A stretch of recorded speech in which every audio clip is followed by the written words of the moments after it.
we're going to make the paper wet right up to the foliage, the mountains and the foliage. And it's not terribly wet, it's not soaking wet, see? It's just a little wet to where the paper is shiny. And then we're going to drop in some of these colors. I'm going to try, let's see what this color looks like. That's a good deep color. Let's see the difference in these two colors. This color seems very similar, but this one's a little more green. So I think I'm going to use this one. I'm going to get a good amount on my brush. Watercolor is made with water, so you really want to use a lot of water, but just know that it's going to dry lighter. And then just sort of drop it in.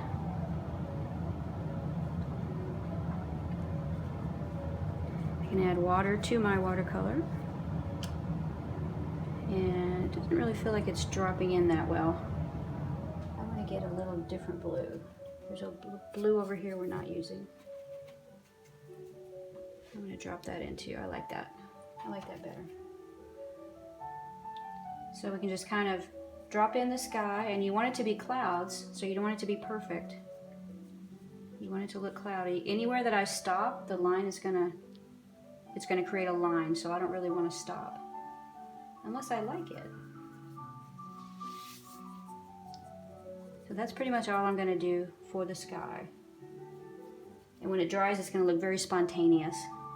And that's the thing you want in watercolor. You don't want it to look really planned. You want it to look really spontaneous. Mine doesn't seem to be spreading as much as theirs, but that's okay. So while that's drying, I want to go down and I want to do the grass. The grass is, I'm also going to wet it. I'm going to do the horizon line, which is right over the tree. I don't care about the tree because in watercolor you paint back to front. In oil painting you do pretty much the opposite, but in watercolor you paint back to front, lighter colors to darker colors.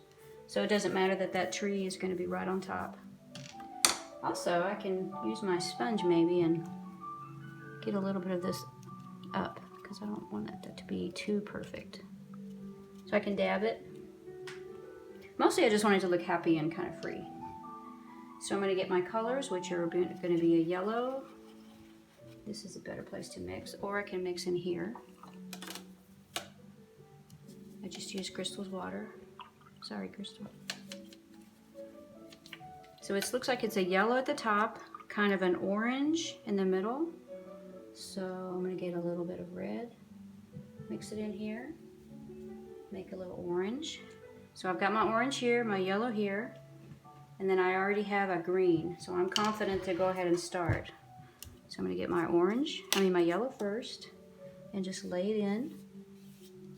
This will dry a lot lighter, so I want to be a little stronger than I think. Because why bother if it's not exciting? Unless you're trying to do a mountain and you want it to really fade in the background. So now I'm going to add a little orange on there. I don't want a line, so I'm just going to kind of drop it in there.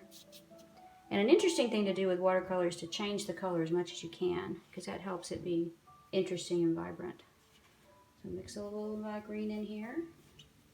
I think that's pretty. It's subtle. You got to be careful with these greens and blues. They're very strong, so you got to make sure it's really mixed up on your brush. And then I'm going to just pop it on in there.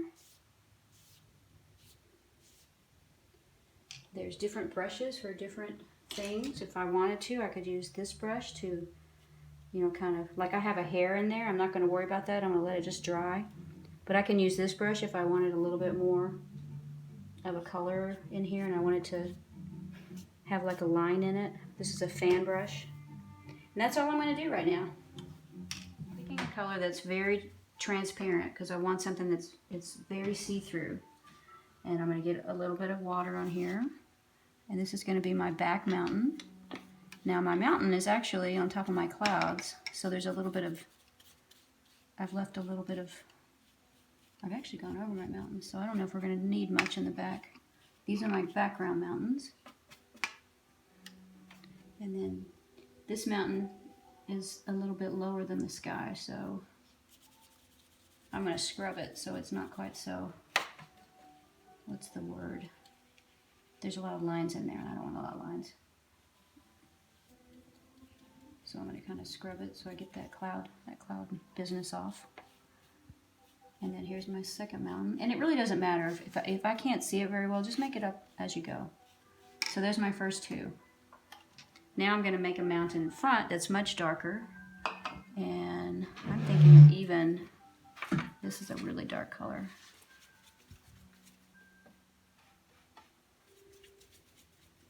Now I can give it a minute so it won't bleed. Or I can use a paint that's really not very wet. So I'm going to see what I need to do. I want to make a mountain in between my trees and my back mountain. So I didn't, it's going to be kind of a sharp mountain. Wait a minute, this is too low. This needs to be up here. Okay, so here's my mountain in front. I can make a sharp edge if I want, or I can make it a light edge. I'm going to make this a little irregular. I don't even know where my tree line is, but I don't want a strong, sharp line. That's all I'm going to do. Mix this up a little bit more and make another mountain in front. This mountain goes all the way to my tree line, horizon line here, so it's going to be flatter, according to our reference. Now see how that is not, this is now not a sharp line anymore, so I might want to go over it a little bit more and keep it a sharp line. But it looks a little like this, it looks the same shape as this, so I'm going to make it a little bit different. Maybe go up a little bit more. These are all just things, your mountain's going to look different than my mountain, and there's not a right or wrong way to do this. I still want this a little sharper, so I'll come in and sharpen it. I'm using a flatter brush. But my pigment's getting away from me, so I'm fussing too much. I need to get in and get out. There we go. I'm done. Line. I've got some sharp lines here, so I'm just gonna not even pay attention to that and kind of wet my grass down here all the way to the grass. Not a lot of water, just to where it's kind of shiny. If I leave any holes, it's not a big deal. There's really not any way I can mess this up. Or you can mess this up. All right, so now I'm gonna get a green that has some yellow in it. I'm gonna charge my brush, as they say, so I have a lot of pigment in it. And I'm gonna go through, just try to quickly get that pigment on there. And gonna have to be kind of fast with watercolor. And I don't really have very much pigment, so it's not doing a whole lot. All right. Doesn't matter if I go all the way down or not. Maybe I will. Okay, there we go. Clean my brush. Now I'm going to get a darker color. And honestly, as I mix this, I think it's too dark. I think we need something that's a little. I think it's too intense. I think I need something that's a little darker, but not quite that blue. So I'm going to use this instead. And I think I'm going to use a little bit of brown. Just. So you can go back and forth and make your own colors. Now if I get this nice and wet, the idea is it will spread in here and make a cool, this is what watercolor is known for, is making kind of this cool spreading effect that you can't get with any other medium. So I'm going to drop this into my tree line. It's not really sharp. And then I'm going to kind of make it look a little bit bushy.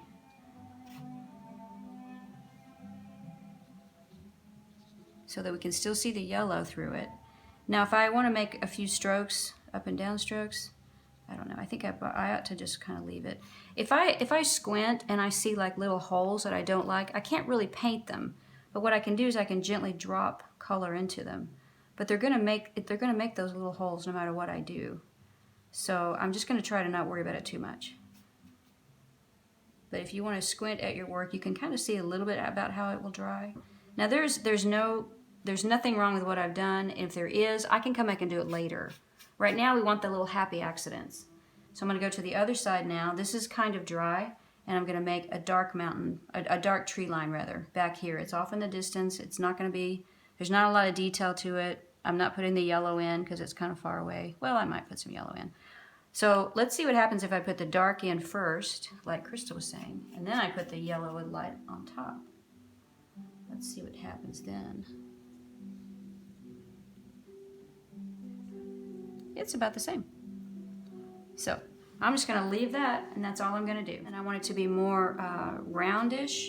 I can come in with a paper towel, and I can kind of very gently make my own texture until I like it. I can make it look a little roundish. But honestly, I don't want to do that too much because then it looks a little too contrived. It looks too planned. So it's really just going to do what it wants to do. And then I can always come back and try to make repairs or change what I'm looking for. That's all I want to do. That's it.